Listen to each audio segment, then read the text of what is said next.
pessoal, no vídeo de hoje eu queria falar para vocês a respeito da intolerância ao glúten, que muita gente se refere ao que tem, né, ao problema que apresenta em relação ao glúten como sendo uma intolerância.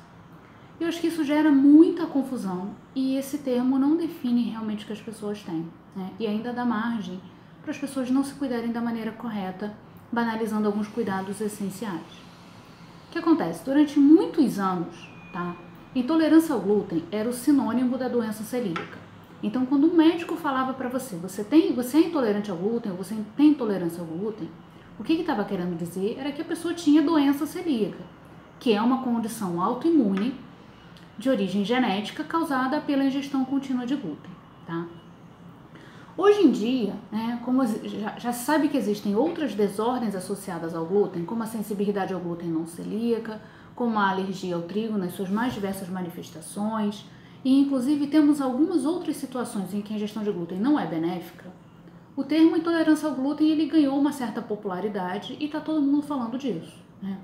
E muitas pessoas usam o termo intolerância ao glúten como um diagnóstico impreciso. E eu acho que isso é bem complicado e isso acaba colocando em risco a vida de algumas pessoas. Vou explicar para vocês por quê. Durante a época em que a doença celíaca era chamada de intolerância ao glúten, inicialmente o que se pensava era que a gente não tinha uma determinada enzima capaz de digerir o glúten. Então o termo intolerância aproximava a intolerância ao glúten de uma condição semelhante à intolerância à lactose. Não tenho a enzima, não faço a digestão de um determinado elemento do alimento, então eu não posso consumi-lo. Só que as pesquisas evoluíram e a ciência mostrou pra gente que não tem nada disso. A gente tem enzima capaz de digerir o glúten, o problema é que ele é uma proteína de difícil digestão e que não é completamente digerido por nenhum ser humano, tá? E teoricamente isso não deveria causar nenhum problema.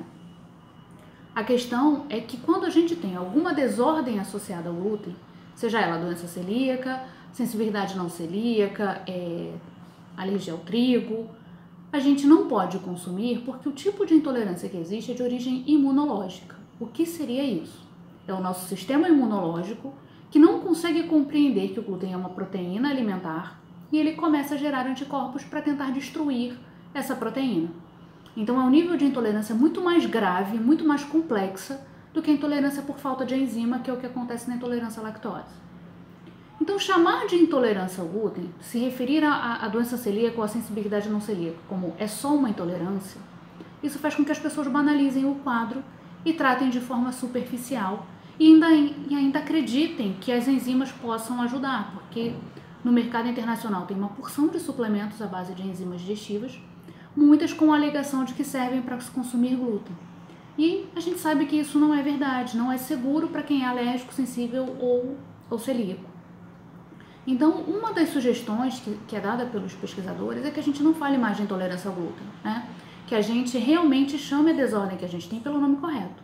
Ou é doença celíaca, quando ela é autoimune e há uma lesão no intestino delgado no momento do diagnóstico, ou ela é alérgica, quando a gente tem contato com o trigo e não precisa necessariamente consumi-lo, basta ter um contato com a pele ou basta inalar partículas de trigo, a gente tem uma resposta alérgica. Ou se não é alérgico e se não é autoimune, mas existem sintomas associados à ingestão de glúten ou de cereais fontes de glúten, a gente diz que é sensibilidade ao glúten não celíaca. Mas em nenhuma dessas condições dá pra gente ficar banalizando e falando que é só uma intolerância. Porque não é, gente. A intolerância que tem é imunológica. E se é uma intolerância imunológica, a coisa pode evoluir de forma mais grave. E a gente não tem como prever a longo prazo quais os resultados disso. Então, os próprios pesquisadores, né, a comunidade científica fala para a gente não estar falando mais de intolerância ao glúten, né?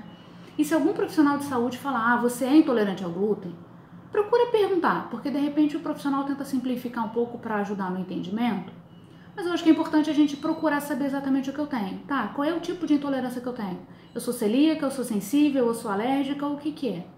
Tá? Isso fica mais fácil para a gente assumir o nosso cuidado, para que a gente possa cuidar da alimentação, da contaminação e até para que a gente possa explicar para as outras pessoas da família ou do nosso ambiente de trabalho ou dos lugares onde a gente vai fazer as refeições, para que todos os cuidados necessários sejam tomados e a gente não arrisque a saúde a troco de nada.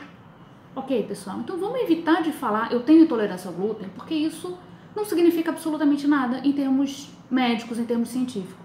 As desordens relacionadas ao glúten, elas são ou doença celíaca, ou sensibilidade ao glúten não celíaca, ou alergia ao trigo, ou ainda ataxia do glúten, que é uma doença neurológica causada por anticorpos semelhantes aos que aparecem na doença celíaca.